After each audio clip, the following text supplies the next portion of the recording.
안녕하십니까. 양도소득세 네 번째 주제입니다. 자, 이번 시간에는요, 우리가 이제 양도를 하게 되면은, 양도소득이라는 거 이제 뭐 산 건 얼마 주고 샀냐? 너 얼마 주고 팔았냐? 700원 주고 샀는데요? 1000원 주고 팔았는데요? 그럼 300원 이익 받구나. 그 300원에 대해서 세금 내자. 요게 이제 양도소득세란 말이에요. 자, 그러면은 이게 이제 700원이라는 거는 700원이 어떤 금액이냐, 그러면. 뭐 네가 그 돈 주고 산 걸 의미하는 거냐, 아니면 샀을 때 금액은 잘 기억이 안 나서 뭐 기준시가 같은 걸 계산한 거냐, 뭐 그런 얘기고요. 그 다음에 팔 때도 1000원이라는 얘기는 네가 그 사람한테 진짜 1000원을 받은 거냐, 아니면은 이게 지금 뭐 실제 판 건 아니고요.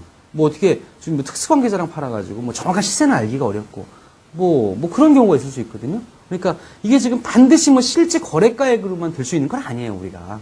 자, 그런 경우에는 그러면 어떤 금액을 쓸 거냐라는 얘기인데, 우리 문제에서는 양도가액과 취득가액은 반드시 실제 거래가액을 써야 한다라고 되어 있는데, 실제로는 그렇지 않은 경우도 많이 있을 수 있습니다.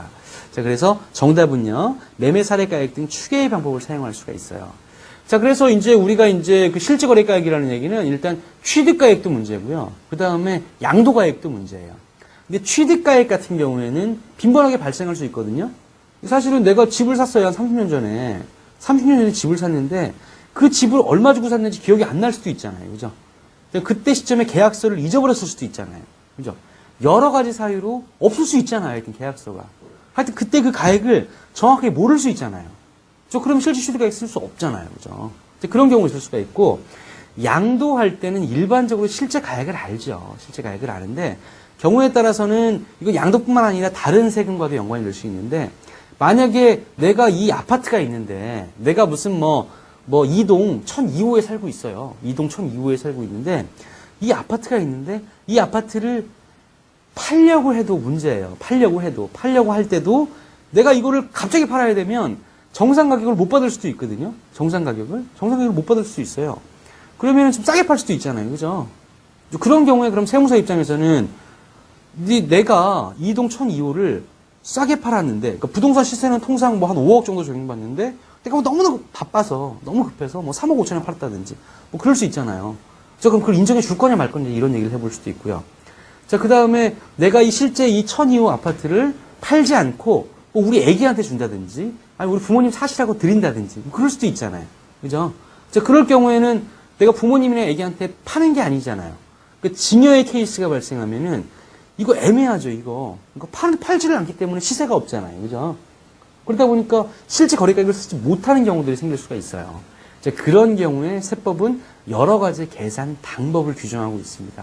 그래서 그걸 이제 매매 사례가액 등의 추계 방법이라고 얘기를 하는데요. 그 매매 사례가액이라는 건 뭐냐면, 그러니까 2동 1002호인데, 특별한 사유가 없으면 2동 1001호가, 근데 2동 1002호를 지금 팔려고 하는데 잘 모르는데, 2동 1001호가 지난달에 5억 원에 팔렸어요. 그러면은 1001호나 1002호나 특별한 게 없다면 비슷한 가격에 팔릴 거 아니에요. 그죠? 그죠? 그러니까 그러면은 매매 사례가액이 1001호가 5억이니까 너도 5억 보면 되겠다. 그렇게 적용할 수 있는 거고요. 아니면 감정을 받아볼 수도 있겠죠. 그래서 이제 감정평가사들의 감정을 받아볼 수도 있어요. 그래서 감정평가법인의 감정을 받으면 그것도 인정이 되거든요. 아니면은 기준시가로 환산할 수도 있습니다. 그래서 실제 우리 세법에서는 반드시 실제 취득가액을 사용하는 것은 아니고, 실제 취득가액이 불명확한 경우에는 다른 방법을 사용할 수 있는 몇 가지 규정들을 가지고 있습니다. 그래서 실제로 보시면 법조문을 한번 보시면 114조에 이제 소개가 되어 있는데요.